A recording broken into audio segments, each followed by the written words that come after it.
后来继续要来讲热天西瓜大出，有人发现这颗西瓜蚕真奇怪，每一粒的西瓜面顶拢放一两粒的石头，这到底是要创啥呢？是用来做记号，也则是吹色，也则是地布旁的石头啊，袂记哩摕走呢？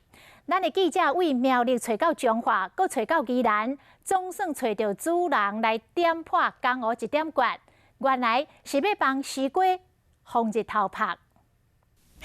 网络上这几张西瓜相片拢有戴石头，互人真好奇，功用到底是啥物？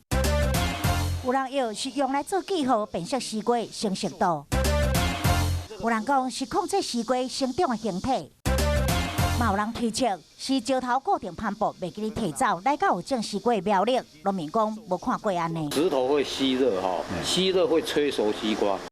伊表示讲，这个季节西瓜上需要注重的是风拍，不过当地拢是安尼用。如果没有盖稻草的话，它一晒熟，里面口感就不好吃了。记者最后推测，原来相片是出自宜兰，真正的答案嘛总算出来。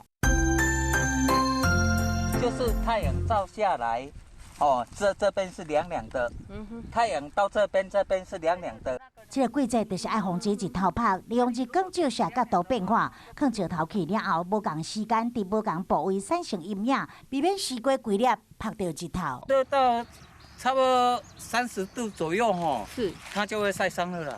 这片西瓜园内面有8万粒，每一粒顶面拢有放石头，需要10几个人工作2-3天，才会当全部拢放完。